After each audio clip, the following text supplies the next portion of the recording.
How much do you know about cuts? A cut is the most basic unit of edited video. In its simplest form, it is the removal of everything between two moments. You take point A, you take point B, you remove the time in between, and you place them next to each other.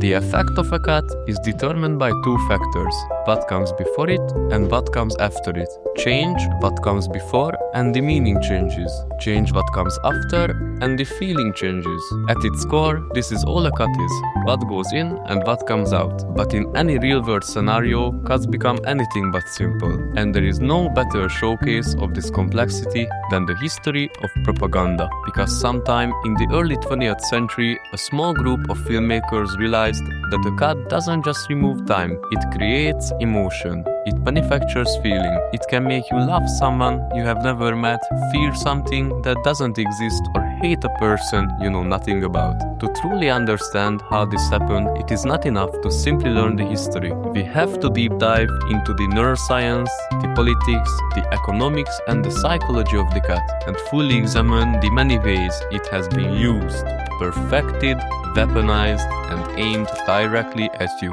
And unfortunately, there is no way to fast forward through what you are about to learn. So without further cuts, let's begin.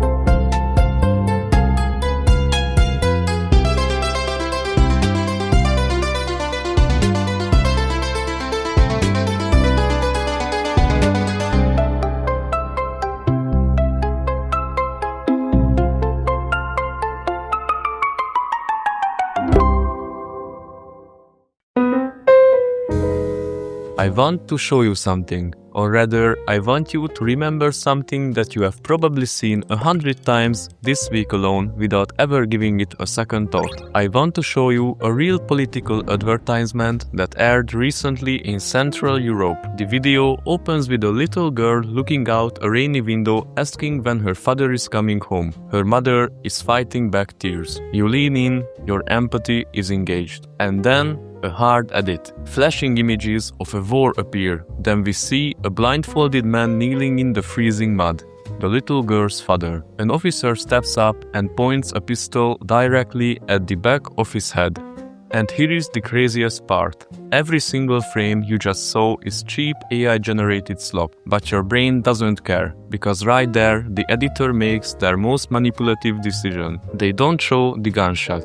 They cut to pitch black. They let the sound of the gunshot hang in the air, forcing your brain to simulate a violent execution in the dark, right before dropping text on the screen warning you to vote for the ruling party or risk your family's life. You felt a shift in your chest right at that hard edit, didn't you? A sudden, cold spike of primal fear. You didn't choose to feel that way, it happened instinctively in the blink of an eye. And that reaction was not an accident. It was engineered by an editor sitting in a dark room who knew exactly what he was doing. The technique he used is over 100 years old. In this documentary, we are going to start right here with that ad on your phone, and we are going to follow it backwards. Back through the internet, back through television, back through two world wars, all the way to the exact moment when someone first realized that a cut wasn't just a way to tell a story, but a way to control how people feel and what they believe.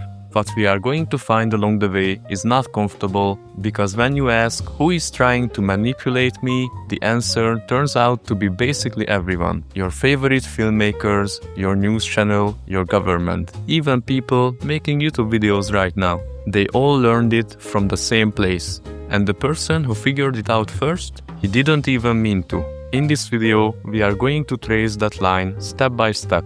We'll meet the young filmmaker who stumbled onto the discovery in a freezing Moscow studio in 1917.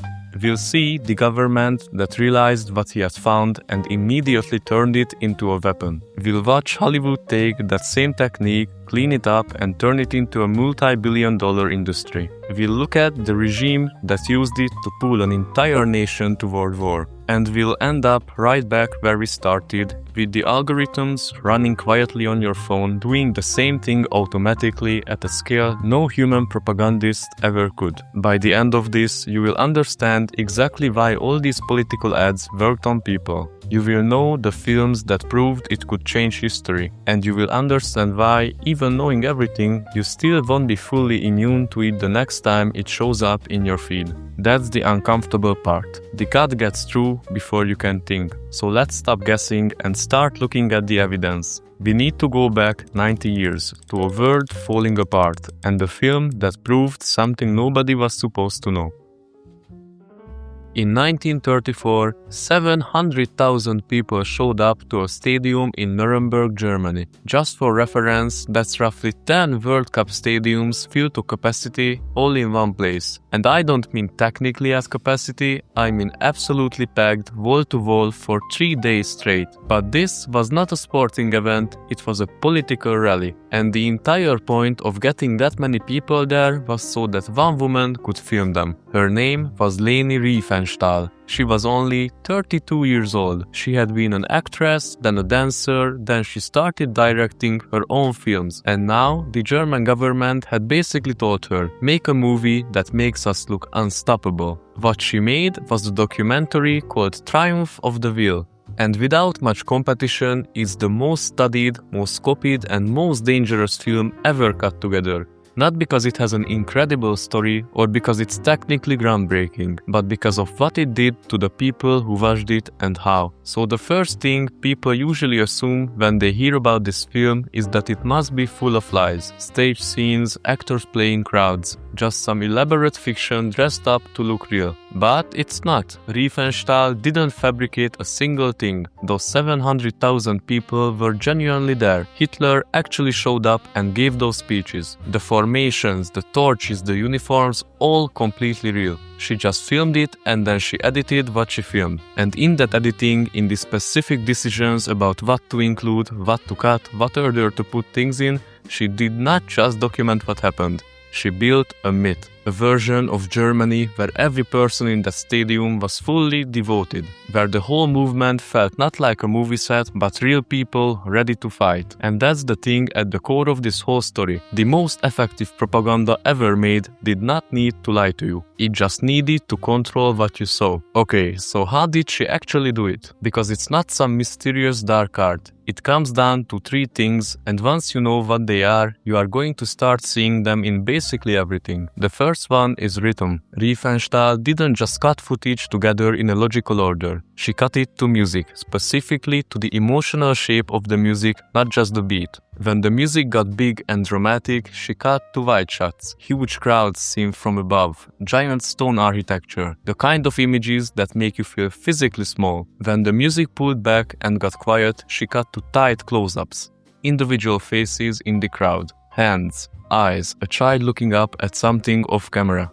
The film breathes, it has a pulse. And here's the part that's actually kind of disturbing. Your body responds to that pulse whether you want it to or not. Your heart rate adjusts to match the rhythm of edited footage. Your breathing syncs up with the pacing of cuts. Riefenstahl probably had zero idea about the science behind this. Neuroscience that confirmed it wouldn't exist for another 60 years. But she had been a dancer. She understood rhythm in her body in a way most filmmakers didn't. And she used it to put 700,000 people in a stadium and eventually millions of cinema goers across Germany into a synchronized emotional state. And of course, without a single one of them realizing it was happening. The second technique is juxtaposition. And this one is the engine of the whole thing. The basic idea is 2 images placed next to each other create a meaning that neither image has on its own. Here's the example from the film. Early in the movie, there's a sequence of Hitler's plane arriving over Nuremberg. You see clouds from above,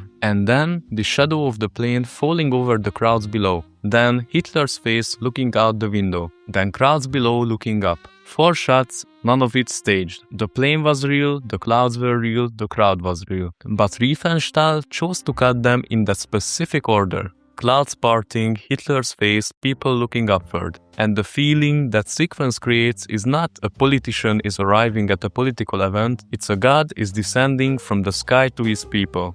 She never wrote that anywhere. No title card or narrator saying it out loud. The cut said it. And because it came through a cut, not through words, not through something you could consciously push back on, your brain proceeds it before your critical thinking had a chance to do anything about it. The cuts got in before the viewers could think. That's the whole trick. Here's a second example of the same thing. There's a moment later in the film where Riefenstahl cuts between a single soldier face in close-up and then the entire formation of thousands of men seen from above. One person, then 50,000. And what that cut says, without saying anything, is the individual and the movement are the same thing. Your identity and the group's identity are inseparable. If someone just told you that directly, join us, become part of something bigger than yourself. You could think about it, agree or disagree. You have somewhere to put it mentally. But when a cut shows you a face and then shows you a crowd and keeps doing it across 2 hours of footage, the idea doesn't arrive through your reasoning. It arrives through your feeling, and feelings are a lot harder to argue with than words. The third technique is omission, and honestly, this might be the sneakiest one. Riefenstahl shot 60 hours of footage at Nuremberg. The final film is 140 minutes. So for every 1 minute you see in the film, there is roughly 30 minutes that didn't make it. And what's in those 30 minutes? Real life, which means people looking bored, people checking the time, uncomfortable gaps between the big dramatic moments, a speaker losing his rhythm, a section of the crowd that isn't paying attention, all the messy, ordinary human stuff that happens when you put 700,000 people in a field for 3 days. But of course, none of it made the cut. And the thing about omission, the reason it's such an effective propaganda tool, is that you cannot see what isn't there. You can only see what was chosen to show you. And what was chosen was a version of reality where every person in that stadium was fully present, fully committed, and completely certain. Of course, that wasn't the truth. But it felt more real than the truth, because real life is messy and inconsistent, and this was surgically edited to remove all the mess. And actually, there is a fourth thing, one that doesn't get mentioned as often as the other three.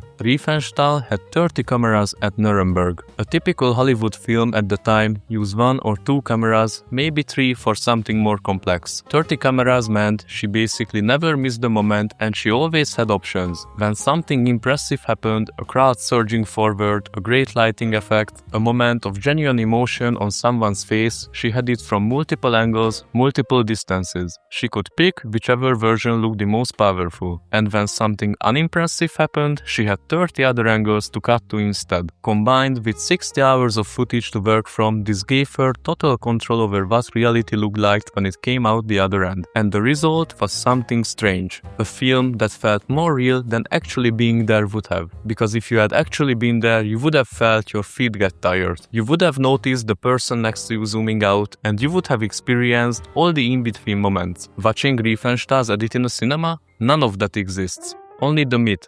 Triumph of the Will premiered in 1935. It won awards, it played all across Germany, and it was studied obsessively by filmmakers, military analysts, and government officials all over the world, including the US government. In 1942, the Americans commissioned a director named Frank Capra, the guy who later made It's a Wonderful Life, to create a documentary series called Why We Fight. The explicit brief was to use the exact same techniques that Riefenstahl had used, pointed in the opposite direction. And that tells you something important. The most powerful democracy on earth at war with fascism looked at the most famous fascist film ever made and said, we need to learn to do this. Because these techniques don't belong to any ideology, they do not care what they are being pointed at. Rhythm, juxtaposition, omission. These work because of how human beings are wired to perceive moving images. Not because of politics or because of what you believe. It's because of biology. You can't just opt out of responding to them. And neither could anyone sitting in German cinemas in 1935. So that's our first piece of evidence. 1934 Nuremberg.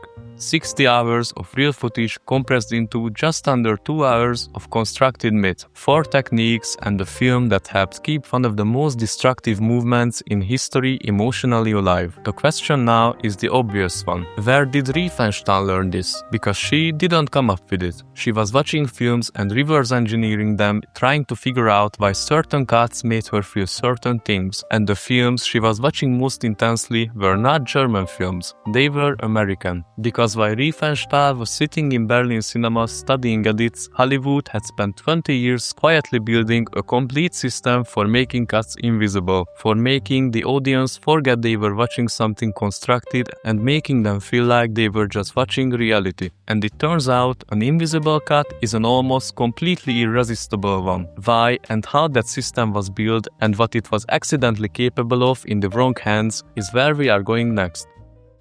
So Riefenstahl was watching American films. But here's the thing, in the early 1930s, pretty much every serious filmmaker in the world was watching American films. Hollywood had basically taken over cinema.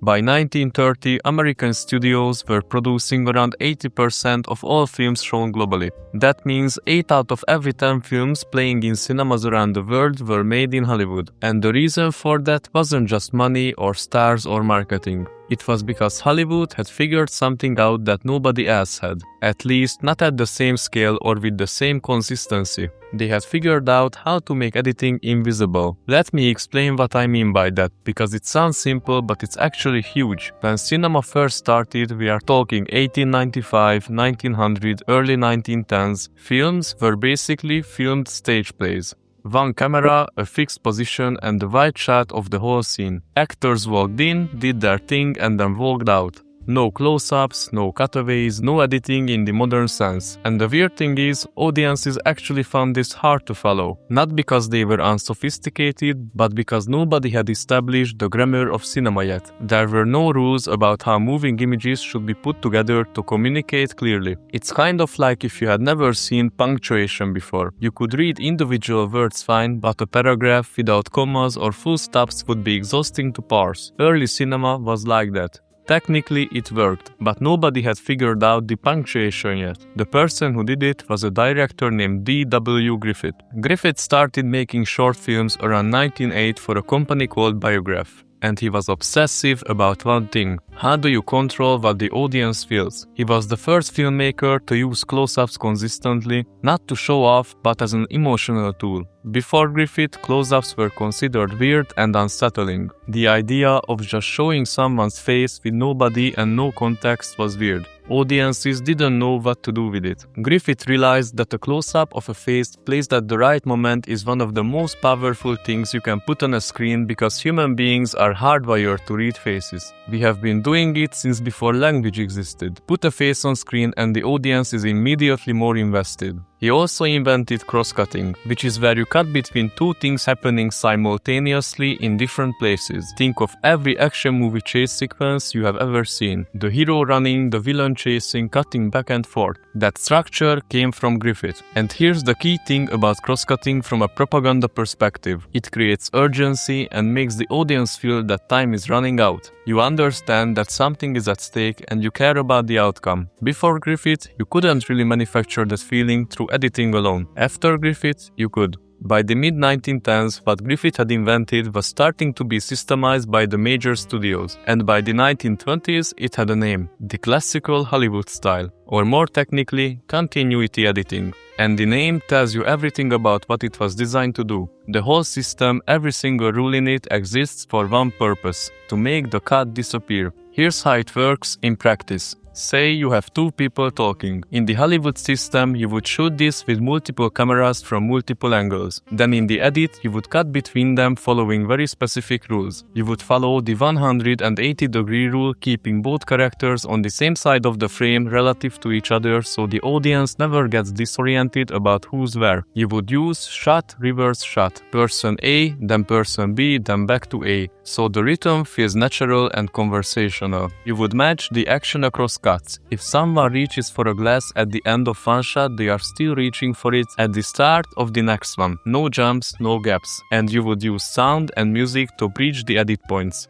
So the cut itself becomes almost invisible. The result is that the audience stops noticing the editing entirely. They just feel like they are watching two real people talk, which sounds great for drama. But think about what it means from a psychological standpoint. If you're not aware of the editing, if you can't see the mechanism, then you can't evaluate the choices being made. You can't ask, why did they cut here? What are they not showing to me?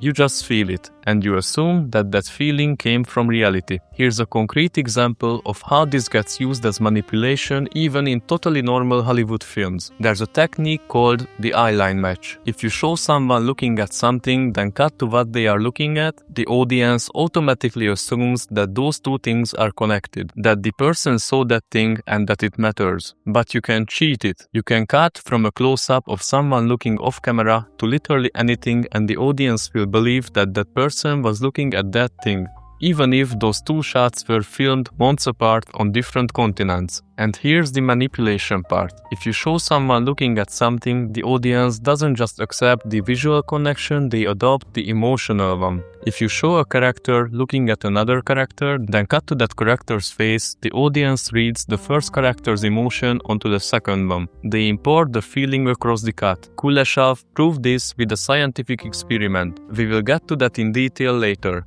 But Hollywood had been doing it intuitively for 20 years before anyone ran the experiment. So by the time Riefenstahl was studying films in Berlin, Hollywood had spent 2 decades training audiences to do something specific, to accept what they saw as reality, not just visually, but also emotionally. They had trained audiences through hundreds of films, through thousands of hours of cut-together images to lower their guard, to stop asking who made this choice and why, and just feel what the editing tells them to feel. And that's the environment Riefenstahl was working in. German audiences in 1934 had been watching Hollywood films for 20 years. They had been through the same training. They had the same lower defenses. She didn't need to teach them anything. She just needed to use the system they had already been conditioned to accept. But there's something else about Hollywood's editing system that doesn't get talked about enough. It wasn't just about technique, it was about the people executing the technique. By the 1920s, the major Hollywood studios had industrialized editing completely. They had dedicated editing departments, rooms full of editors working on multiple films simultaneously. And those editors had a specific job description. They were not creative collaborators, they were technicians. Their job was to take the footage the director handed them and assemble it according to the rules, efficiently, consistently, invisibly. The best editors were the ones whose work you couldn't see. The editors who made interesting choices, unusual cuts, unexpected juxtapositions, anything that called attention to itself, those editors got notes. You're breaking the system, put it back.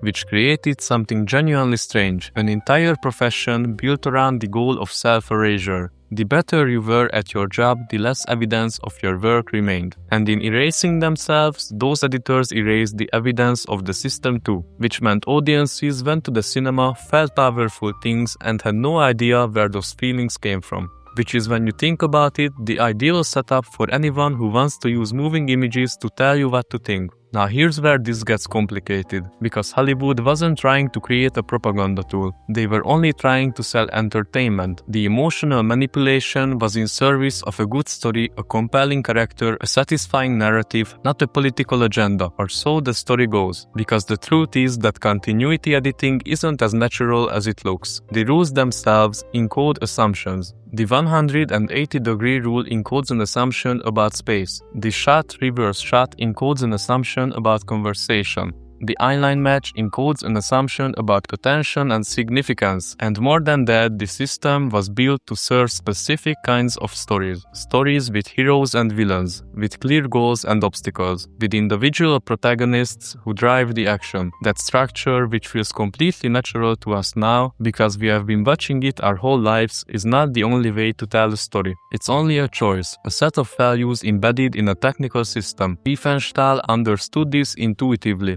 The structure she had absorbed from Hollywood mapped perfectly onto what she needed to say about the Nazi movement. The system wasn't built for her, but it fit what she was doing as if it had been designed specifically for it. So that's the trail so far. Hollywood spends 20 years building a system to make cuts invisible. Riefenstahl absorbs that system by watching American films in Berlin cinemas. She takes it to Nuremberg with 30 cameras and 60 hours of footage, and she produces the most effective propaganda film ever made. But here's what I haven't told you yet. Hollywood didn't just accidentally create a tool that could be used for propaganda. Hollywood had already used it for propaganda, before Riefenstahl, before the Nazi movement even existed. In 1915, a film came out that proved for the first time that cinema could change what a large population believed about a group of people. Not just subtly in the background, but deliberately and with measurable, real-world consequences. That film is called The Birth of a Nation, and it is the darkest chapter in the history of editing.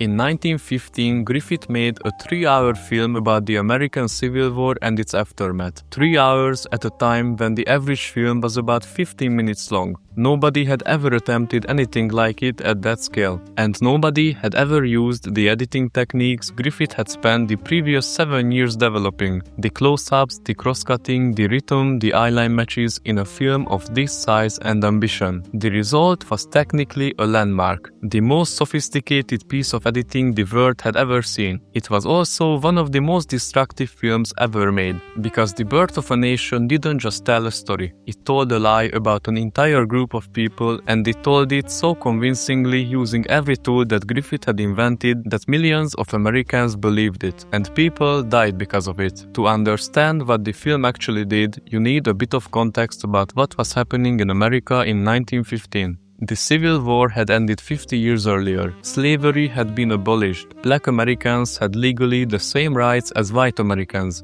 But the South had spent those 50 years trying to undo that. Jim Crow laws, segregation, a campaign of violence and terror to maintain white supremacy. And the cultural story that justified all of that, the story that said the South was right, Reconstruction was a disaster, Black Americans were dangerous and inferior, that story was losing ground. By 1915, a new generation was growing up that hadn't lived through the war. The mythology was fading. The emotional grip of the lost cause narrative was weakening. And then Griffith made this film. The Birth of a Nation is based on a novel called The Klansman. The story follows two families, one from the north, one from the south, through the Civil War and Reconstruction. And the way it tells that story is openly racist. Black characters are portrayed as violent, stupid, and sexually predatory. The Reconstruction era, the period after the war when Black Americans briefly had political power in southern states, is shown as chaos and corruption. And the Ku Klux Klan, the white supremacist terrorist organization that had committed systematic violence against black communities, is portrayed as the heroic savior of civilization. The film ends with the KKK riding to the rescue, with triumphal music, with the editing techniques of a Hollywood action climax, cross-cutting between the victims being saved and the heroes arriving. Exactly the same structure Griffith had developed to make you feel suspense and relief in an adventure story, but applied to a scene celebrating a terrorist organization. Now here's the thing that makes this more than just a terrible film. The Birth of a Nation was not screened in empty theaters. It was a sensation. It was the longest film ever made. It had an actual orchestral score performed live in the theater. It cost $100,000 to produce, which was an absolutely unprecedented budget for that time. It had battle scenes with thousands of extras. It had a level of production scale that nobody had ever seen in a cinema, and people lined up around the block to see it. In the first year alone, it was seen by an estimated 3 million people. By the time it finished its initial run, some estimates put the total at nearly 50 million in a country with a population of about 100 million. Roughly 1 in 2 Americans saw The Birth of a Nation. And this is where the editing becomes a political weapon in a very direct sense, because the film didn't just present racist ideas, it made you feel them. Griffith used every tool he had developed to put the audience on the side of the clan. Not through argument, not through text, through the editing techniques that were designed to make you feel urgency, threat, and relief. The cross-cutting that he had invented to create suspense in an adventure film, the hero running, the clock ticking, the danger closing in, he applied it to scenes where the heroes were men in white hoods riding to commit violence against black communities, and the technique worked exactly as it always had. The audience felt their hearts race, they felt the urgency, and they felt the relief when the clan arrived. Not because they had consciously decided to side with the terrorist organization, but because the editing had manufactured those feelings before their conscious minds had a chance to weigh in. This is the moment in history where someone first deliberately weaponized the emotional power of editing, not to entertain or to sell tickets, but to change what a population believed about another group of people. Here's a specific sequence that shows exactly how this works. Late in the film, there's a chase sequence, a black man pursuing a white woman who jumps off a cliff rather than be caught. Intercut with her brother racing to save her. Too late. The editing is technically identical to what Griffith had used in the Lawndale Operator 4 years earlier, the same cross-cutting structure, the same rhythm of urgency and tragedy. In 1911, that structure made you feel suspense in a train robbery story. In 1915, that exact same structure made millions of Americans feel that black men were a physical threat to white women. Same technique, completely different target. And the emotional response was the same. Involuntary, physical, bypassing conscious evaluation, regardless of whether the scenario it was attached to was true or not. Which is the point. The editing doesn't know what's true, it only knows how to make you feel. But before we get to the response, let's talk about why it worked as well as it did. Because the editing was good isn't a complete answer. The Birth of a Nation worked partly because of where it was screened and how it was presented. This was not a cheap Nickelodeon film. This was an event. Theaters charged $2 a ticket. For context, most films at the time cost a nickel. Griffith's film cost 40 times that. And people paid it.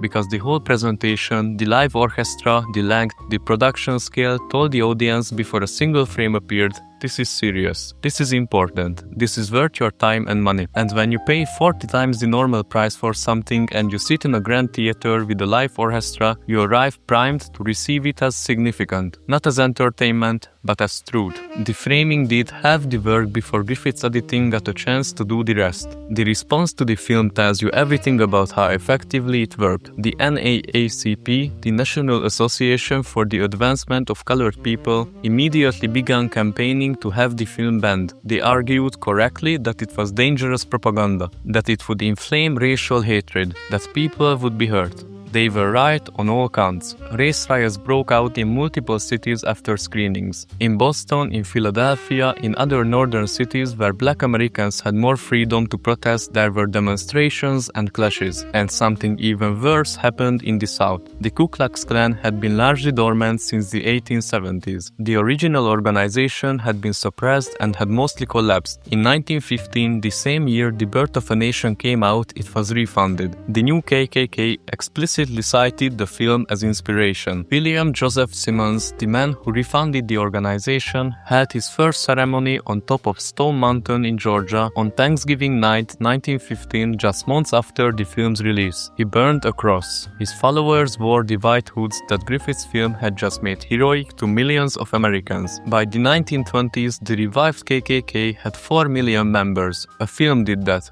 Or at least a film was a significant part of it. Now there's an important thing to acknowledge here. The relationship between The Birth of a Nation and the KKK revival is complicated by historians. Correlation is not causation. The social conditions for the Klan's revival already existed. Racial tension, immigration anxiety, rapid social change, those were all present before Griffith's film. But the film gave those conditions a story. It gave people a visually and emotionally compelling version of the narrative that justified white supremacy. Not a speech, but a 3-hour cinematic experience that put you inside the mythology, made you feel it, made you root for it. And it did that not through its ideas, which were not new, but through its editing, through the techniques that had been developed innocently enough to make adventure films more exciting and love stories more affecting. But of course, the tools didn't care where they were pointed at. There's one more part of the story that matters. The Birth of a Nation was screened at the White House. Woodrow Wilson, the President of the United States watched the film with his cabinet and reportedly said, "It is like writing history with lightning." That quote is disputed by some historians. Wilson's daughter later denied it. But what is not disputed is that the White House screening did happen, that the President of the United States gave the film a kind of official legitimacy that helped it spread further and faster than it might have otherwise. And what Wilson's alleged quote captures, whether he said it exactly or not, is something real about what the film did. It felt like history, not like a movie, like the truth rendered in moving images with an emotional force that no written account could match. Because Griffith had spent 7 years figuring out how to make the editing disappear, how to make the construction invisible, the audience received what they saw as reality. Not as one man's interpretation, not as a political argument, but as the way things were.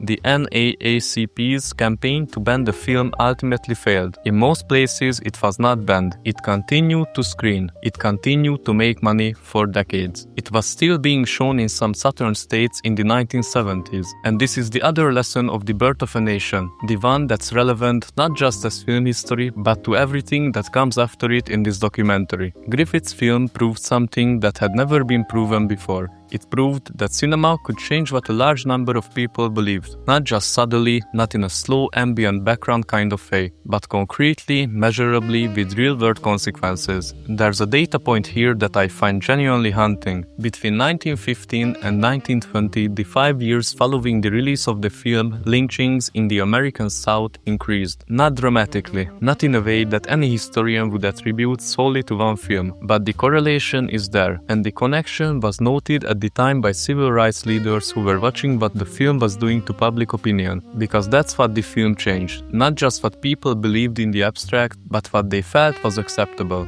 When you have spent 3 hours feeling that the KKK are heroic, when the editing has manufactured that emotional experience in your body, the real-world organization doesn't feel like a terrorist group anymore. It feels like the movie, and that gap between what something is and what cinema can make you feel it is the gap that every propagandist who comes after Griffith will spend the rest of the century trying to exploit. Before 1915, film was entertainment, an amusement, something you watched and then walked away from. After 1915, it was clear to anyone paying attention that cinema was something else entirely. It was a machine for manufacturing belief. And once that was understood, once it was proven at scale, the question was no longer whether this power existed. The question was, who gets to use it? The answer to that question plays out across the rest of the 20th century. Soviet filmmakers, Nazi propagandists, American wartime directors, Cold War television producers, political consultants, and eventually the engineers building the platforms you use on your phone today. All of them, in different ways, gave the same answer.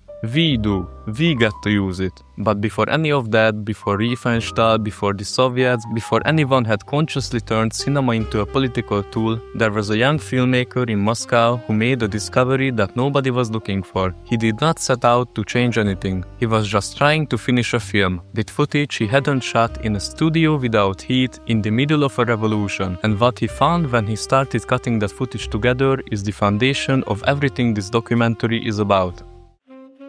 The Russian Revolution is 1 year old. The Tsar has been executed.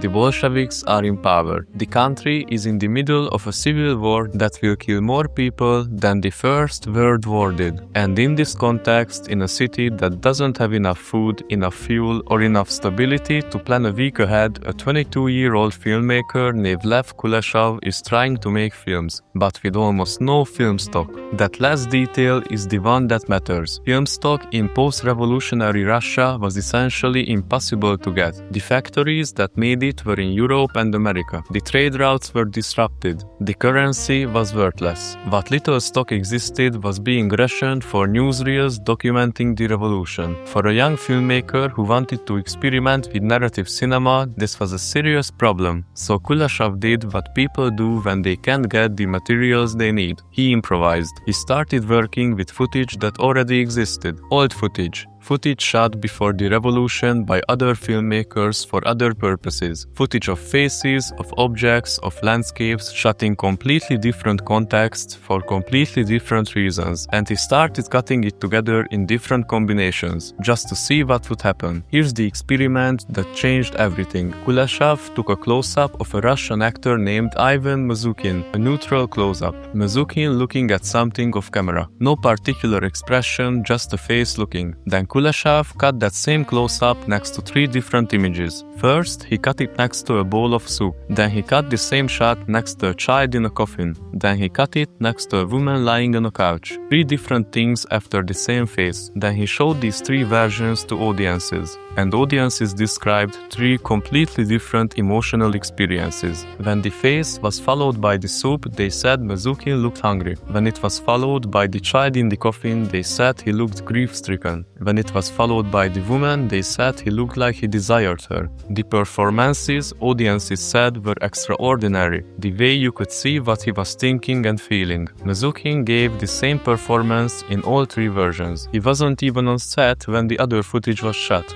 The emotion did not come from the actor. It came from the cut. This became known as the Kuleshov effect, and it is, without exaggeration, one of the most important discoveries in the history of human communication. Because what Kuleshov had found was this: the human brain doesn't just see images in a sequence. It actively constructs meaning between them. When you see image A and then image B, your brain doesn't just register 2 images. It asks, what is the relationship between these 2 things? It looks for connection and creates a narrative. And here's the part that matters. It does this automatically and before you can stop it. You don't decide to connect the face with the soup and conclude that the man is hungry. Your brain just does it, in milliseconds, faster than conscious thought, which means that whoever controls the sequence of images controls what your brain constructs from them. Kuleshov hadn't just discovered the film technique, he had discovered the mechanism of human perception that had been there all along, waiting for someone to find it. And once it was found, it couldn't be unfound. Now at this point in the story, Kuleshov himself is not really trying to do anything evil with this discovery. He's a young filmmaker who loves cinema. He just wants to understand how it works. He's running a film workshop, teaching students, experimenting with form. But one of his students was paying very close attention. His name was Sergei Eisenstein, and Eisenstein had a different set of ambitions. Eisenstein is one of the most complicated figures in film history. He was genuinely brilliant, probably the most theoretically sophisticated filmmaker of the silent era, maybe of any era. He thought about film the way a philosopher thinks about language, systematically trying to build a complete theory from first principles. He was obsessed with the idea that images could be used not just to tell stories or manufacture emotions, but to create ideas, to make the audiences think something specific without that thought ever being stated explicitly. He called this intellectual montage. The basic concept: if a cut can make you feel something, as Kuleshov had proven, then maybe a cut can also make you think something. Maybe you can use the juxtaposition of images not just to manufacture emotion, but to manufacture a conclusion, a political position, a worldview, all without ever saying it in words. The Soviet government noticed. Lenin famously said that of all the arts, cinema was the most important for the new Soviet state, not because he particularly loved films, but because he understood that most of the population was illiterate. You couldn't reach them with books or newspapers, but you could put them in a cinema. And in a cinema, with the right editing, you could give them the emotional and intellectual experience of believing what you needed them to believe. Eisenstein was given money, resources, and freedom to experiment that would have been impossible in any commercial film industry. In return, he was expected to make films that served the revolution. The result in 1925 was Battleship Potemkin.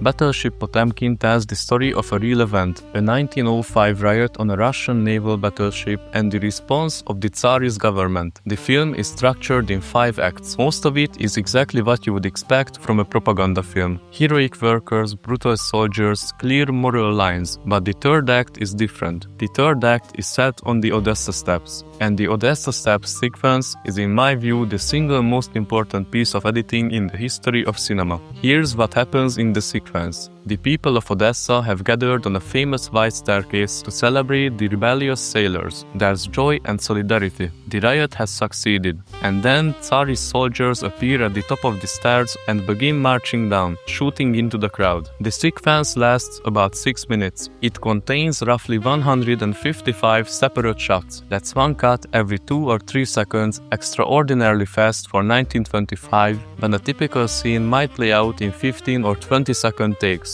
And those 155 shots are arranged with an almost mathematical precision. Eisenstein is controlling your experience beat by beat. Not just emotionally, though he is doing that too, but intellectually. He's building an argument through images. Let me walk you through how he does it. The sequence opens with the crowd happy and peaceful. White shots, people waving, a festive, open atmosphere. Eisenstein gives you time to feel comfortable, to settle in. And then the soldiers appear. And here's the first thing Eisenstein does that's so precise, it's almost clinical. He shows you feet. Boots marching in unison, from below. Why feet? Because feet don't have faces. You can't read emotion in boots. What you read is mechanical, inhuman, unstoppable. Before a single shot is fired, before anything violent has happened, Eisenstein has already told you what the soldiers are through editing alone. They are not people, they're a machine. Then the shooting starts, and Eisenstein does something that film editors now call expanding time. In reality, a crowd running downstairs takes maybe 30 seconds. Eisenstein makes it last 6 minutes. He does this by cutting between multiple perspectives simultaneously. The steps themselves, the side streets, the port below, and by introducing a series of individual moments that interrupt the flow of the crowd. A mother with a baby carriage, a student in glasses, an old woman, a child who falls and is trampled. Each of these individual stories slows the sequence down. It pulls you out of the crowd and puts you into a specific person. And then, before that person's story resolves, Eisenstein cuts away. Back to the boots, back to the crowd, back to chaos.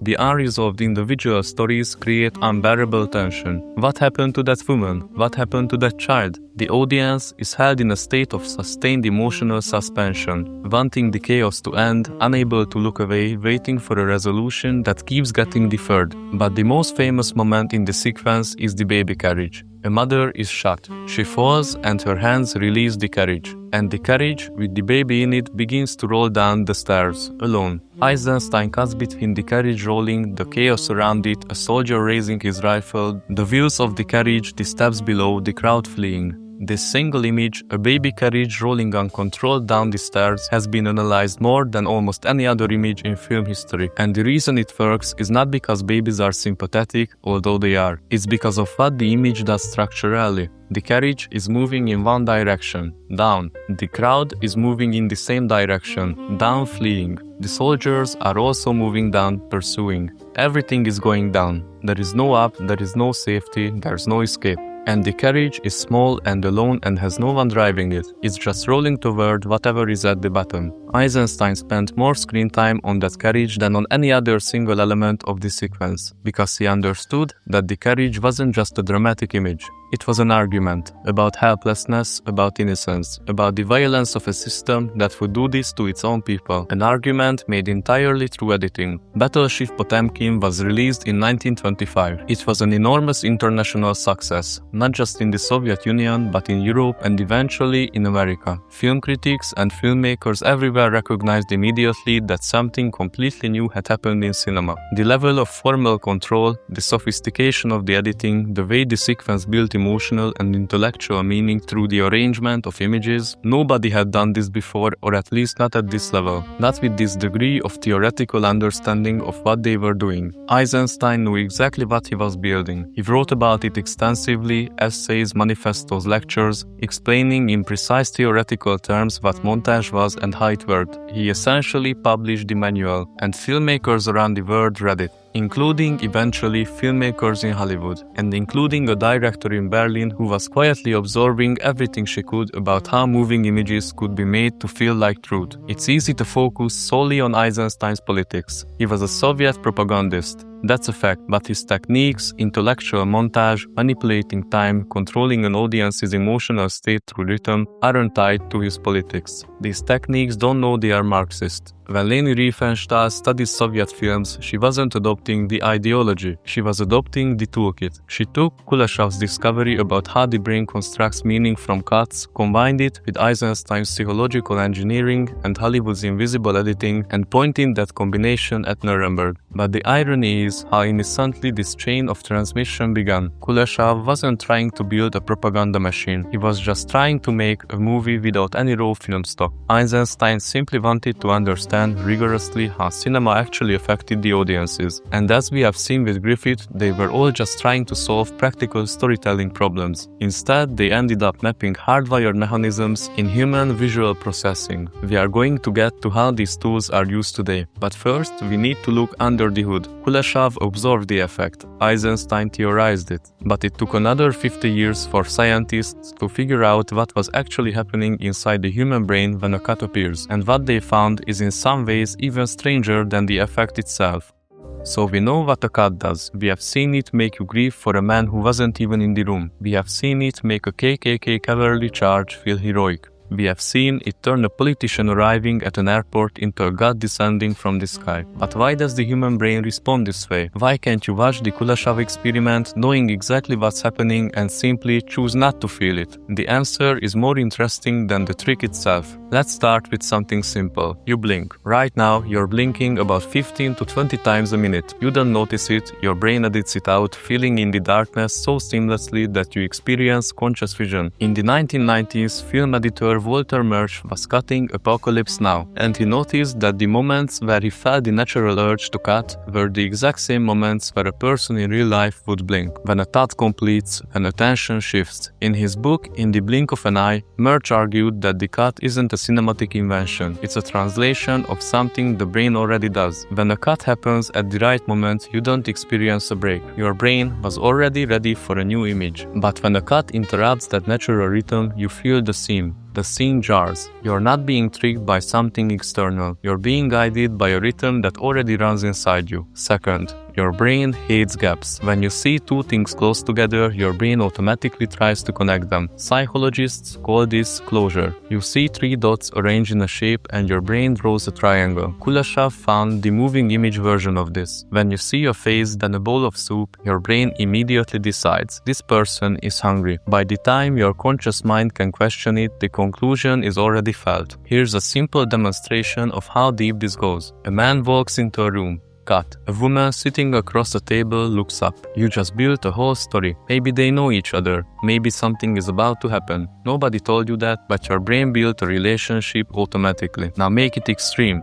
A man walks into a room. Cut. A rocket launching. Your brain still tries. Maybe he's a scientist. Maybe he's watching the launch. It will reach for any story before it accepts that the images are unrelated. This is what Eisenstein was exploiting. Put two political images next to each other and the brain automatically builds the bridge the editor wanted you to find. In real life, if someone standing on your left instantly appeared on your right, your brain would flag it as impossible. But in film, you accept the cut, because by the time you're old enough to watch movies, your brain has learned that cuts mean time has passed or location has changed. The grammar gets learned so thoroughly, so young, that the emotional effects of these cuts become completely automatic. Part of why this works is the screen itself. A flat image strips out the depth information your brain normally uses to track where things are in space. Without that, your location tracking system can't get confused. Because it never had the data, it would need to notice that something impossible just happened. So the cut slides through a gap in your perception that real life doesn't have. Third, mirror neurons. In the 1990s, neuroscientists in Italy were recording electrical signals in a monkey's brain. They watched which neurons fired when the monkey grabbed an object. Then a researcher picked up the object instead. The same neurons in the monkey's brain fired. The monkey wasn't moving, just watching, but its brain ran the same program. Watching someone do something is at a neural level partially the same as doing it yourself. When you watch a close-up of an actor's face in pain, you're not just observing, you're simulating. Your brain is running the pain program. Put a face on screen and you activated a system that has been running since before language existed. Griffith felt this intuitively. Kuleshov proved it. Decades later, scientists watched it happen inside the human skull. Finally, your brain is a prediction machine. It doesn't just passively record the present, it constantly predicts the future. The moment before a cut, your brain is already asking, what comes next? It's running predictions based on the actor's face, the tone, and the movement. The cut is the answer to that question, and the editor's job is to give an answer that matches what the brain was searching for or to deliberately shock it with a surprise. Either way, your brain is actively completing the film in real time. This is why films can make you cry at fictional events. Your brain's simulation systems run the same programs they would run if it were real. Here's something that still surprises me about this. Film editors often describe finding the right place to cut purely by intuition. They just feel it. Prediction research suggests that a skilled editor has simply learned to feel what the audience's brain is predicting. They sense when the brain is waiting for an answer and the cut lands perfectly. Merge talked about this in terms of emotion. Cut on feeling, not on action. Cut when the internal event happens, not the external one. The best editors aren't just technically skilled, they have developed empathy for the brain's experience of time. So if you know all this, if you understand the blink theory and the mirror neurons and prediction, can you switch it off? Can you just not feel it? Basically, no. Professional film critics and veteran editors still cry and feel their heart rate spike during action sequences even when they see the edits coming. Understanding film theory happens in the thinking, language part of your brain. Responding to a cut happens in the simulation and prediction system that are millions of years older. You can pick apart the logic of a political speech. You can step back from a painting, but a cut gives you no moment to stand outside. By the time you notice it, the feeling is already there. This leads to one final discovery that surprised even the scientists. When groups of people watch a well-edited film, their brain activity synchronizes. Princeton researcher Uri Hasson called this neural coupling. He found that highly constructed films like Hitchcock produce strong synchronization across an audience. Unedited, static footage produced almost none. The editing does the synchronizing. A well-edited film can bring 300 strangers in a cinema into the exact same brain state at the exact same moment. It is a remarkable tool for building empathy, and it is a remarkable tool for making 300 strangers feel the exact same way about a political movement or an enemy, because the tools don't care what they are used for. And for most of the 20th century, the people who understood this best weren't using it for art. They were using it to win elections, to start wars, to build movements. Here's the thing about everything we have talked about so far. Kuleshov felt it, Eisenstein theorized it, Griffith used it, and then Riefenstahl weaponized it. But for the most of the 20th century, they were flying blind.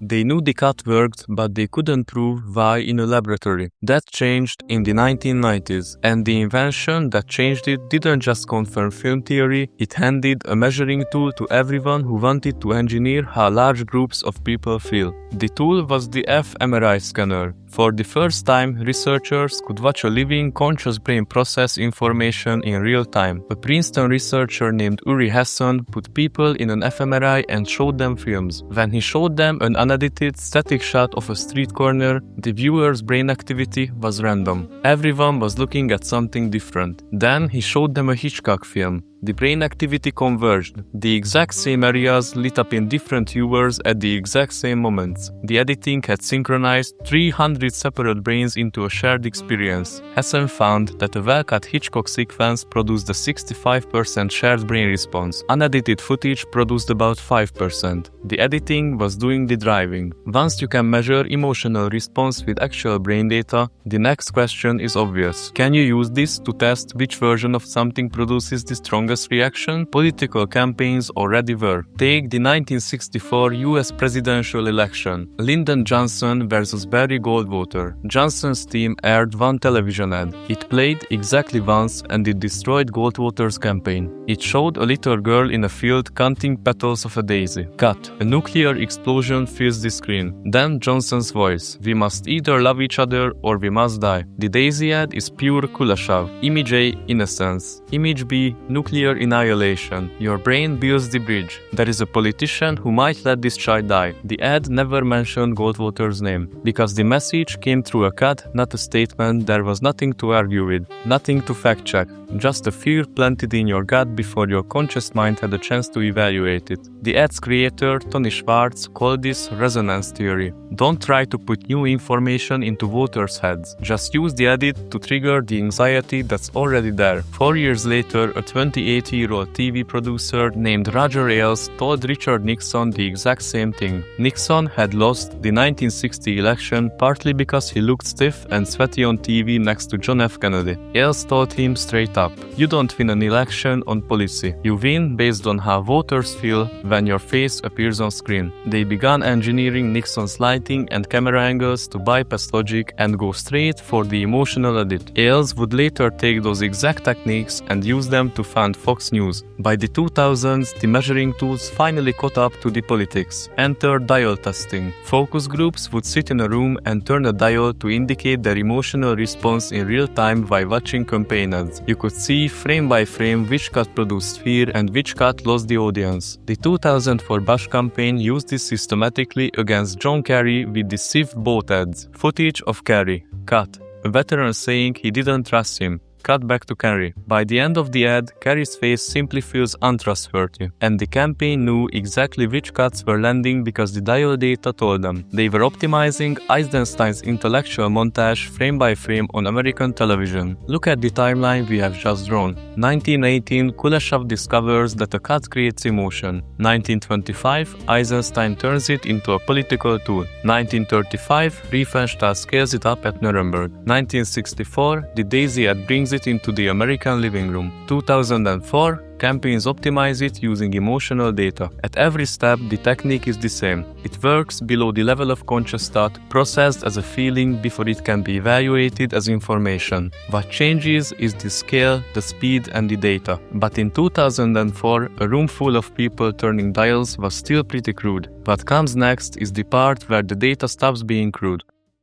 So in 2004, political campaigns were testing their ads with people in rooms turning dials. It was powerful, but it was slow and expensive. You could test maybe a dozen versions of an ad before an election. You would get feedback from maybe 200 people. And then you would make a decision based on that. In 2005, a website launched that would make all of that feel like something out of a history book. It was called YouTube. YouTube didn't start out as a political tool. It started as a place to upload a video of your cat or a clip from a TV show or a skateboarding trick. But something happened almost immediately that nobody had planned for. The videos that got watched the most weren't the cat videos or the skateboarding tricks. They were the videos that made people feel something strongly. Anger, outrage, fear. The kind of videos where you finished watching and immediately needed to send it to someone else. YouTube noticed this and they built a recommendation system designed to keep people watching. The logic was simple. If someone just watched a video about X, they probably want to watch more videos about X, or something that made them feel the same way X did but more so. They weren't trying to radicalize anyone. They were trying to keep eyes on the screen. But the effect was the same as what Eisenstein discovered in 1925. If you control what image comes next, if you control the cut, you control what the viewer feels. YouTube's algorithm was making thousands of cuts per second for hundreds of millions of people simultaneously. And it was getting better at it every day, because every click, every pause, every share was data, and the data was telling it exactly which cuts worked. At the same time, Facebook was running its own version of the same experiment. In 2012, Facebook ran a study that they published in 2014. They called it the Emotional Contagion Experiment. Without telling any users, they changed the content that appeared in the Facebook feeds of about 700,000 people. For one group, they boosted positive content, happy posts, uplifting stories, and good news. For another group, they boosted negative content, angry posts, upsetting stories, conflict, and drama. Then they waited 2 weeks, and they looked at what those people posted. The people who had been shown more positive content posted more positive things themselves. The people shown negative content posted more negative things. The emotional tone of what they consumed became the emotional tone of what they produced. And this happened without any of them knowing it was happening. Facebook had just run a massive emotional experiment, the largest in history, without the consent of the subjects. When they published the results, there was public outrage. Facebook apologized. But the findings stood. and the implication was clear. If you can control what someone sees in their feed, if you can choose which emotional signal they receive first and which second and which third, you can move their emotional state in whatever direction you want. Not with one cut, but with thousands of cuts, every day, continuously. This was Kuleshov at a scale he couldn't have imagined. Now let's talk about 2016. Because 2016 is the year when everything we have been discussing stopped being film theory and became front-page news. Donald Trump won the US presidential election. Brexit passed in the UK. Far-right parties surged across Europe. And in the months and years after, investigators started piecing together how targeted video content had functioned in each of these campaigns. The most documented case is Cambridge Analytica. It was a British data company hired by the Trump campaign. What they claimed to do was this: using data harvested from Facebook, personality profiles, behavioral data, likes, shares, poses, they could identify which psychological profile each voter fit, and then they could show that voter the specific emotional content most likely to move them. Not just one ad for everyone, but different ads for different people, tailored to the specific emotional response each person was most responsible to. If your data said you responded strongly to threat imagery, you would see ads built around threat.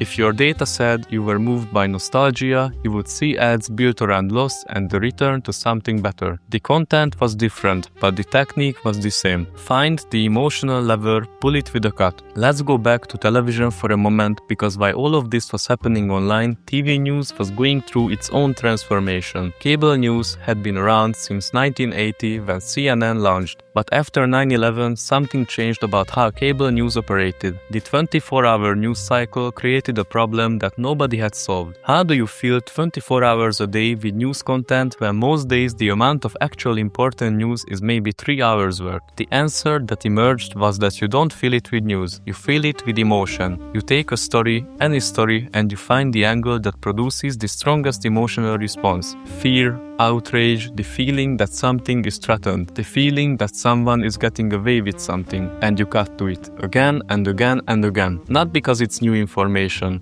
but because it keeps the emotional state active. A study published in 2011 found that watching 30 minutes of cable news coverage produced measurable increase in anxiety levels across most viewer demographics. It didn't matter which channel, the format itself, the urgent music, the scrolling ticker, the cut to reaction, the cut to anchor, the cut to graphics was producing a stress response in the body. The same mechanism that Riefenstahl used in Triumph of the Will, sustained emotional activation through rhythm and cut, was now running 24 hours a day on television. Not to move a crowd toward fascism, but to keep people watching. The motive was different, but the tool was identical. Here's a specific example of how this works in practice. Think about how cable news covers a political story. You don't just see the event, you see the event, then you see someone react to that event, then you cut to someone reacting to the reaction, then you cut to analysis of what the reactions mean, then you cut to a graphic showing polling data about the event, then you cut back to the anchor who asks you what you think about all of this. At no point do you see just the event, just the thing that happened. You always see the event inside the frame of emotional reaction, someone's face responding to it, a graphic that labels it. And because of the way the brain processes cuts, because of the closure effect, because of mirror neurons, you don't just receive the event as information, you receive it already preloaded with the emotional response of the people the camera cut to first. If the first reaction you saw was fear, the event feels frightening. If the first reaction was outrage, the event feels outrageous. The cut determines the emotional context, and the emotional context determines how you experience the fact. Let me be more specific about what YouTube's algorithm was actually doing. Between 2012 and 2019, YouTube's recommendation system was optimized for something they called watch time. The logic was, if someone keeps watching, the video must be good. If they click away, the video must be boring. So recommend more of what keeps people watching. Recommend less of what makes them click away. Simple enough. But here's what the data showed. The videos that maximized watch time were not, as YouTube might have hoped high-quality educational content or well-produced documentaries, or anything that took a long time to make. They were videos that made people feel threatened, or outraged, or convinced that something important was being hidden from them. A 2019 Wall Street Journal investigation found that YouTube's algorithm had over several years recommended increasingly extreme content to users who started with relatively moderate political searches. Search for a mainstream news story. The algorithm serves you something slightly more intense. Watch that. It serves you something more intense again. Each recommendation was a cut. Each cut moved you one step further in the direction of stronger emotional activation. And the system didn't understand what it was doing. There was no person deciding, show this person more extreme content. The algorithm was just doing what the data told it to do. The data said, this keeps people watching, so it showed more of it. The outcome, the radicalization of millions of viewers through a chain of increasingly extreme recommendations, was not a plan. It was the outcome of a system that was optimizing for a single metric without understanding what that metric actually meant in human terms. YouTube has since changed how the algorithm works. They have added content policies, reduced recommendations of borderline content, hired thousands of content moderators, but the fundamental structure is the same. A system that learns what keeps you watching and serves you more of it. By 2016, 3 different systems were doing this simultaneously. Cable news was doing it on television 24 hours a day. Social media algorithms were doing it in individual feeds millions of times per day, optimized for engagement, and targeted political advertising was doing it with precision-engineered content aimed at specific psychological profiles. All 3 systems were at their core running the same operation that Eisenstein had described in his essays in the 1920s, the deliberate arrangement of images to produce a specific emotional conclusion in a specific audience. The difference was that in the 1920s, you needed a camera crew, a film studio, and months of editing time. In 2016, you needed a Facebook account. There's one more part of this chapter that I want to spend time on, because we have been talking about political applications, but the same period, roughly 2010 to 2020, saw an explosion of the same techniques in a completely different context. Online video content, YouTube channels, what became known as the creator economy. By 2015, there were YouTube channels with audiences larger than most TV shows, and the people running these channels had figured out through a mixture of data and instinct what kept people watching. Fast cuts, emotional highs and lows, no breathing room. A pacing that was engineered almost frame by frame to keep the prediction system in the brain constantly engaged. Never let it settle. Always give it a new question to answer. Cut before the thought completes. Begin the next image before the audience has finished processing the last one. And this is the opposite of what Merge described as good editing, but it produces engagement metrics that look extraordinary. Watch time, click-through rates, shares. Because the brain, held in a state of sustained anticipation, does not want to stop. It's waiting for the resolution that keeps almost arriving. It stays and it stays and it stays. And the algorithm watching the engagement metrics feeds more of this content to more people, because the data says this works. By 2018, a new platform had entered this space and taken every principle we have just described and accelerated it beyond anything that had come before. TikTok launched internationally in 2018. By 2020, it had 1 billion users. By 2023, over 1.5 billion. TikTok's algorithm is, in the view of most researchers who have studied it, the most effective content recommendation system ever built. Here's what makes it different from YouTube or Facebook. On YouTube, the algorithm learns from your watch history. What you searched for, what you clicked, and what you watched. It builds a profile over time. On Facebook, the algorithm learns from your social connections. What your friends share, what your network engages with. Your content is filtered through your relationships. TikTok has no such constraints. It shows you content from people you have never followed, never heard of, have no connection to. And it learns from the first video you watch with extraordinary precision what makes your thumb stop. Not what you say you like, but what actually makes you stop. The average user makes that decision in under 2 seconds. Stop scrolling or keep scrolling. Watch or skip. TikTok is running that experiment on every user with every video continuously. And it is learning faster than any previous system what specific combination of image, cut, sound and rhythm produces this stuff. Researchers who have studied the TikTok algorithm describe it as uncannily good at finding emotional triggers. Not demographic or category triggers, but individual triggers specific to you. The videos it shows you are not random. They are not even particularly well matched to any stated interest you have. They are increasingly the specific combination of visual stimulus that your specific nervous system responds to. It is Kuleshov, but instead of one experiment with one actor and 3 different images, it is a billion experiments per day with a billion different users and an effectively unlimited supply of images to test. And it is learning every second from every step. Nobody planned this. Nobody sat in a room and said,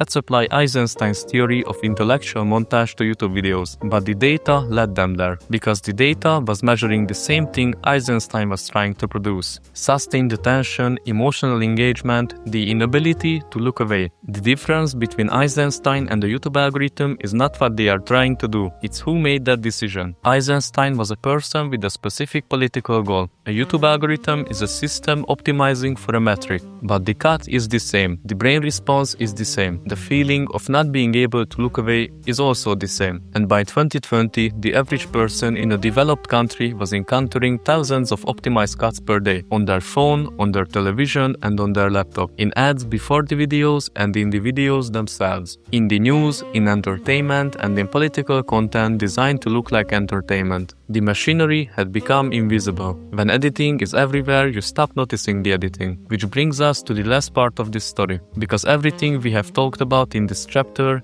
the cable news format, the algorithm, the targeted ad, treats the audience as a group, a demographic, a psychological profile. The next step, the one that's happening right now, is more personal than that. The algorithm doesn't just know what works on people like you. It knows what works on you, specifically with a precision that no human propagandist has ever had access to before. That's chapter 8. But before we talk about AI, I want to tell you something about context. Every generation that has lived through a new communication technology has believed it was living through the most dangerous moment in the history of information. When the printing press arrived in the 15th century, authorities were terrified that anyone could now publish anything. When radio came along, governments immediately tried to control it because they understood it could reach millions of people simultaneously. When television arrived, researchers in the 1950s ran serious studies on whether it was rewiring children's brains. Each time, the fears were partly right. Each time, society also adopted. I say this not to reassure you that everything will be fine, but because understanding where we actually are in 2026 requires being honest about what is genuinely new and what is the same old story in a new format. Let's start with what is genuinely new. For the entire history of this documentary, from Kuleshov in 1918 to YouTube algorithms in 2015, propaganda required 2 things: a human who wanted to manipulate something and content that already existed. Eisenstein shot real footage in Odessa. Riefenstahl filmed real people at a real rally. The Daisy ad used a real child and a real recording of a nuclear test. Even the most sophisticated political ad of the 2000s was made by a human team who chose real images and made real cuts. The thing that has genuinely changed is this: you no longer need either of those things. You don't need pre-existing footage. And increasingly, you don't need a human to make the decisions. In January 2024, thousands of registered Democrats in New Hampshire received a phone call from what sounded like President Biden. The voice told them not to vote in the primary. It sounded exactly like Biden, the voice, the accent, the slight pauses. It was generated using a voice cloning service called 11 Labs. 11 Labs is a company founded in 2022 based in New York. Their product lets you clone a voice from a short audio sample and then generate that voice saying anything you type. The person behind the call was a political consultant. He was fined by the FCC. The technology he used cost a small fraction of what a human voice actor would have. 11 Labs has since added safeguards, but dozens of competing voice cloning services exist. Many of them are free, many of them have no safeguards. On the video side, the development had been just as fast. OpenAI released Sora in February 2024, a system that generates video from text descriptions. You type what you want to see and the system creates photorealistic footage. When it launched, the demos were remarkable.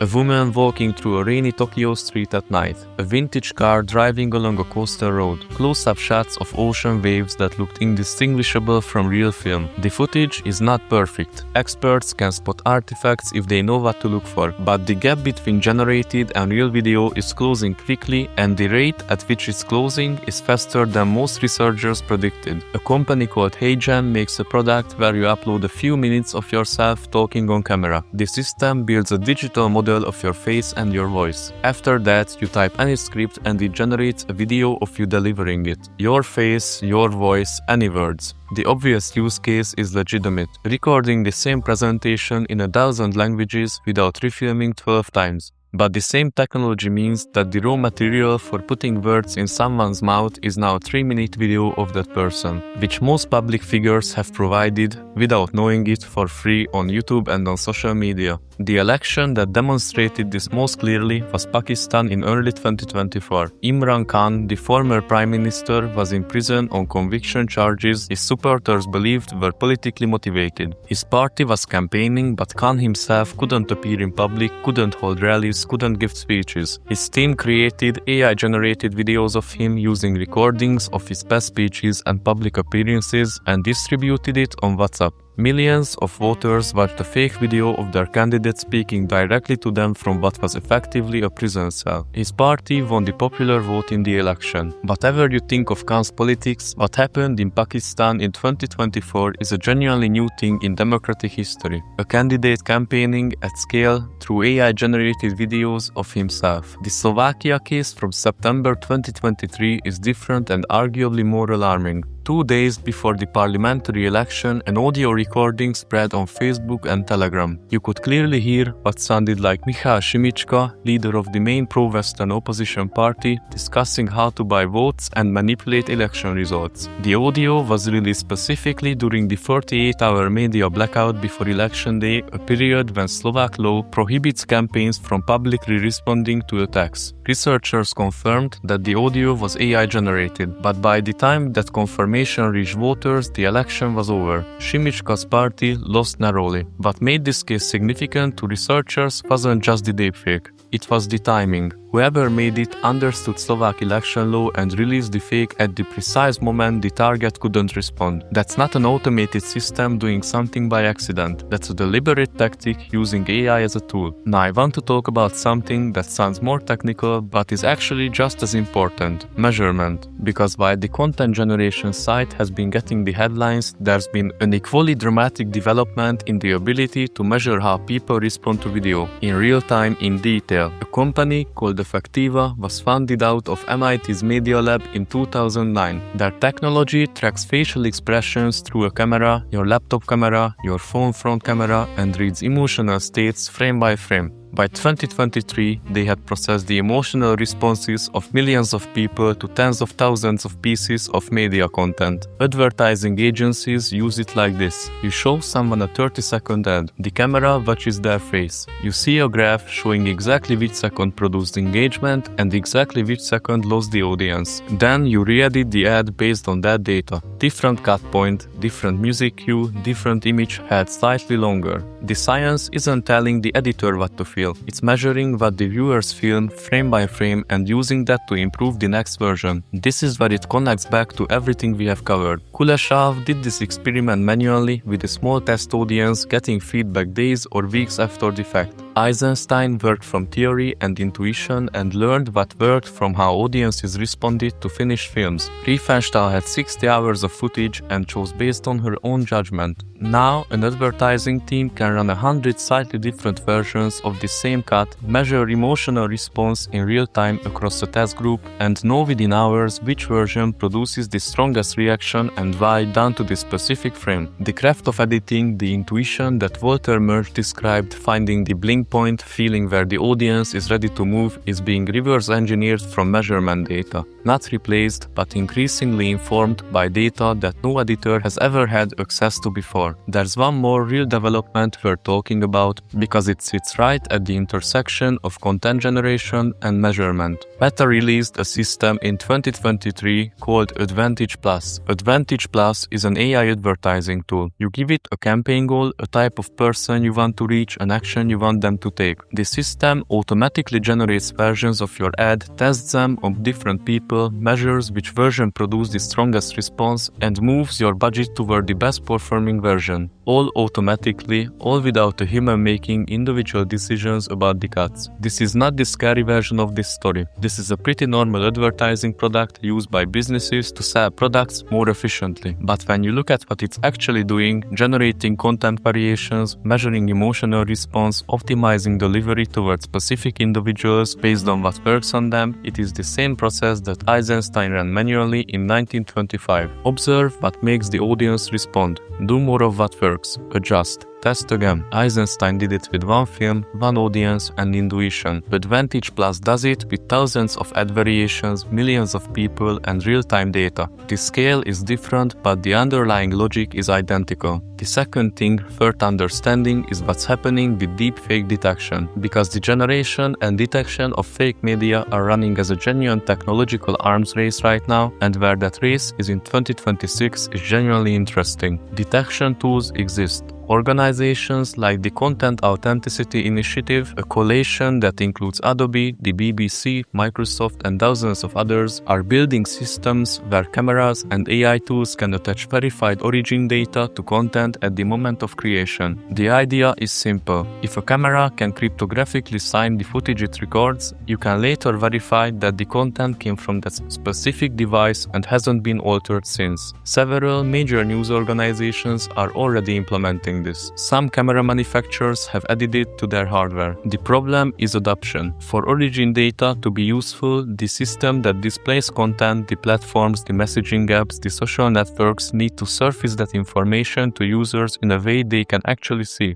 Most of them aren't doing this consistently yet, so in 2026 the technical solution exists in a partial form. The implementation is behind the generation. That's roughly where we are. Let's talk about what I think is genuinely concerning versus what I think is overhyped. The thing that's genuinely concerning is not that deepfakes exist. It's that the speed of distribution means that by the time a piece of synthetic media is identified as fake, it has already done most of its work. The Slovakia audio spread for hours before researchers could confirm it was fake. The New Hampshire Biden call reached thousands of voters before news organizations even knew it existed. This is not a new problem. Misinformation has always spread faster than corrections, but synthetic media makes it significantly easier to create convincing material quickly, which increases the volume, which increases the problem. What's overhyped is the idea that we are approaching a moment where video can't be trusted at all. Right now, in 2026, AI-generated video has tells. Researchers and journalists trained to look for them can identify most fakes. The physics is slightly wrong, hands are imperfect. Background details don't hold up under scrutiny. This will change, but it's not fully changed yet. And the response, pattern detection tools, media literacy education, platform labeling systems is also developing. It's a race, and at the moment it's genuinely a race, not a route. Here's the part of this story that I find most interesting. The thing that makes synthetic media dangerous in 2026 is not primarily that it's hard to detect, it's that most people don't look. Research consistently shows that people share video content after watching an average of about half of it and make the decision to share within the first 15 seconds. No one is running deepfake detection on a clip they are about to forward on WhatsApp. They feel something and they send it. The bottleneck is not the technology, but its attention. And this is actually encouraging in a strange way, because attention is something that can be changed with much less technological sophistication than the tools being used to exploit it. The fundamental situation in 2026 is this. The techniques Kuleshov discovered are now being deployed at a scale and personalization that was impossible even 10 years ago. The people running political campaigns, the companies running platforms, and the AI systems optimizing content delivery all have access to better tools than any propagandists in history. They can generate content, they can target individuals, they can measure response, and they can optimize automatically. At the same time, this is also the most documented, most studied, most publicly discussed propaganda environment in history. The techniques are not secret. The platforms publish research on themselves. Whistleblowers like Francis Haugen share internal data. Academic researchers publish what they find. Journalists cover it. The tools exist, but the knowledge also exists. What decides how this plays out is not whether the technology keeps developing. everything. It will. What decides it is whether the people on the receiving end develop the habits to slow down enough to notice what's happening to them. That's the chapter we are living in now. This documentary started with a simple question. Why can a video make you feel something before you have time to decide whether you want to feel it? Why does this sequence of two images create a meaning that neither image contains on its own? Why can't you just choose not to respond? We found the answer in a Moscow film studio in 1918, where a young filmmaker with almost no equipment ran an experiment that revealed something about human perception that had been there since before language existed. The brain doesn't just receive images. It actively builds the relationship between them, automatically, before conscious thought can intervene. That discovery passed from hand to hand for a century. Each generation found a new use for it, a new scale to deploy it at, a new medium to run it through.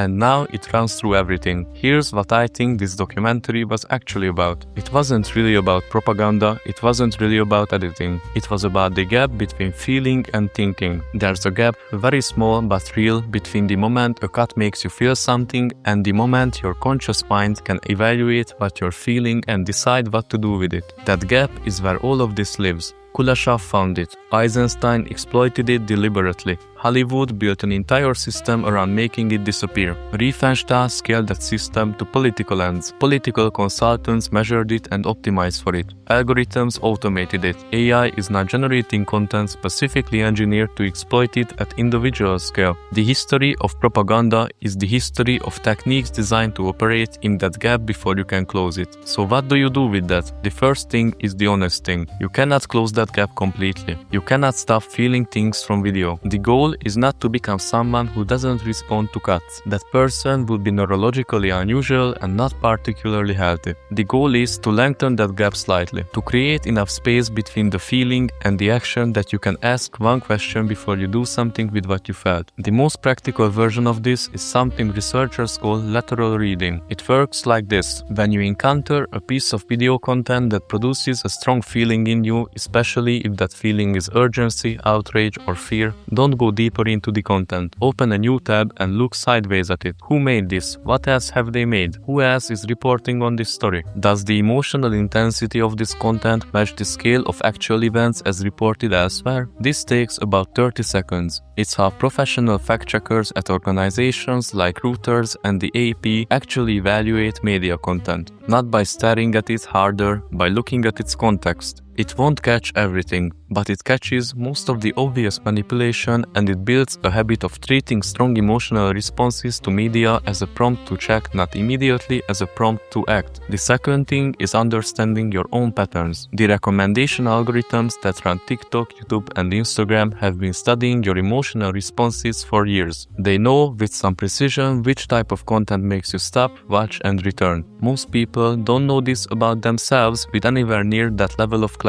And that asymmetry, the platform knowing your emotional vulnerabilities better than you consciously do, is a real disadvantage. You don't need to map your entire psychology. But paying attention to which topics or formats reliably produce strong emotional reactions when you encounter them online is genuinely useful. Not to suppress those reactions, but to see them coming. When you know that a specific type of content reliably makes you feel angry or afraid, you can apply slightly more skepticism to that content than to content that doesn't trigger the same response. The anger or fear might be completely appropriate. Sometimes the thing making you angry is genuinely worth being angry about, but knowing that you respond strongly to something means you can evaluate it rather than just ride the feeling. The third thing is the simplest. Slow down before sharing. Research on misinformation consistently shows that the feeling of urgency, the sense that something is important and other people need to see it right now, is one of the strongest predictions of whether content is manipulative. Content designed to spread doesn't give you time to think. It creates a feeling that thinking would be a waste of time. If something makes you feel like you need to share it immediately, that urgency is worth noticing. Real, important information can wait 30 seconds. Taking those 30 seconds to open another tab, to read one other source, to ask who made this and why, doesn't make you a worse person. It makes you a slightly harder target.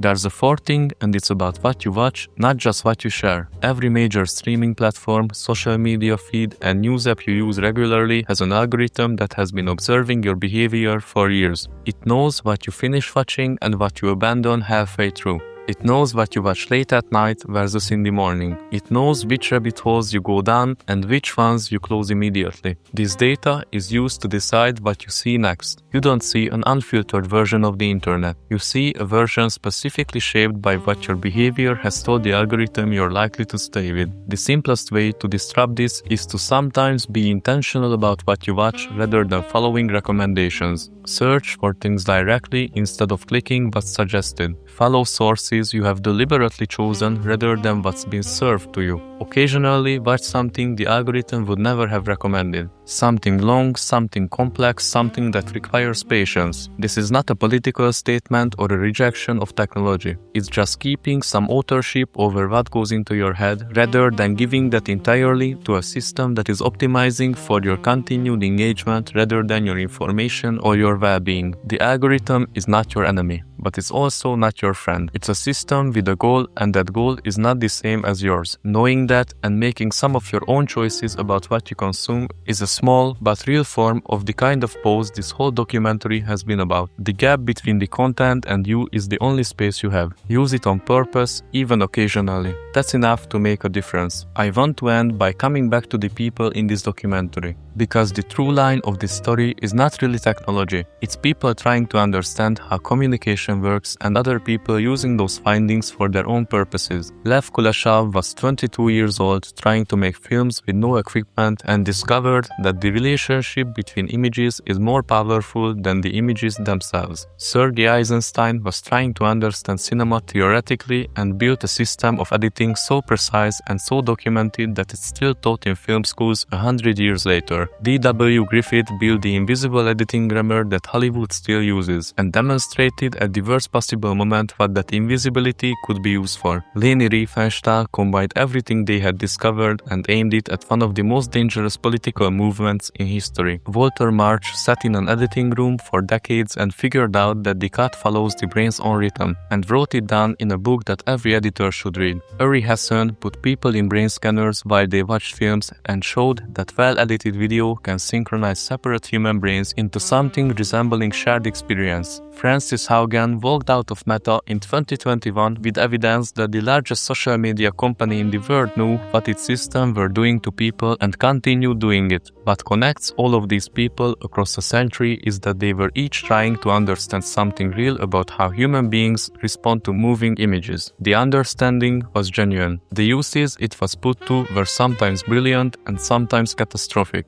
That's not a reason to stop trying to understand. It's a reason to pay attention to what understanding is being used for. We started this documentary with a political ad, a cut, a face, a feeling you didn't choose. You have now spent 90 minutes learning exactly where that came from. The techniques are old. The scale is new. The gap between the feeling and the thought is the same as it's always been. What you do in that gap is still yours.